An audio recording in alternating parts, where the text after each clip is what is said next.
Okay, let's talk about atomic mass. So, for atomic mass, first we need to look at the mass of an electron, a proton, and a neutron. So, the mass of an electron is about 9.109 times 10 to the power of negative 27, or negative 31 kilograms. Now, the mass of a proton is 1.6726 times 10 to the negative 27 kilograms.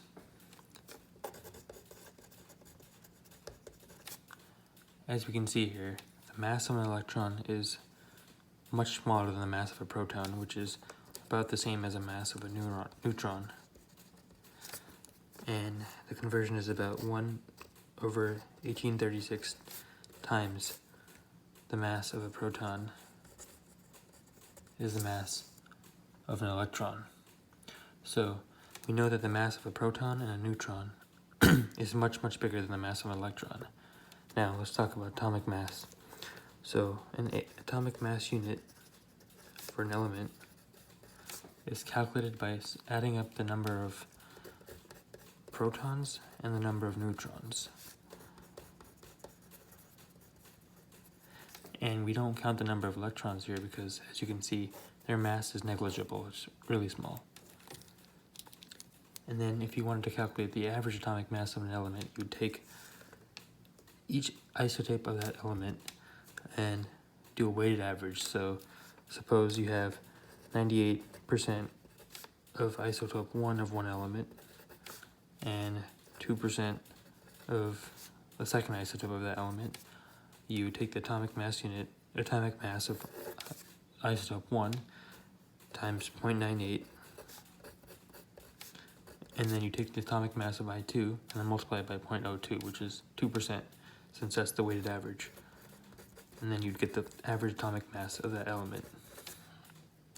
And the atomic mass, as I said before, is approximately equal to the number of protons plus the number of neutrons. So every isotope is going to have a different atomic mass because the number of neutrons can differ, but the number of protons will be the same per element.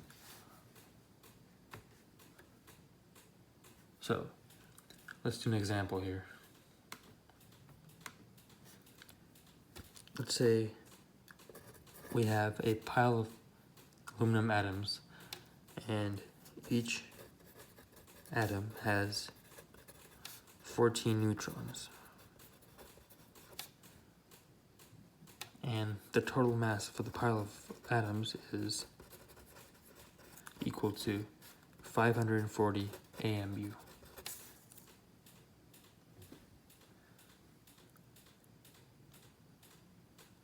Now, we want to find out how many aluminum atoms are present. So, the total mass is 540 AMU, and we know that we have 14 neutrons. And then for aluminum, we know that the atomic number, which signifies the number of protons, is 13. So if there's 13 protons and 14 neutrons, we can simplify the atomic mass to be about 14 plus 13. So we sum up the protons and neutrons, and we get about 27 AMU. Now, we know that our total mass is 540 AMU, and then per each atom of aluminum, we have 27 AMU. So if you divide those two, we get approximately 20 atoms as our answer.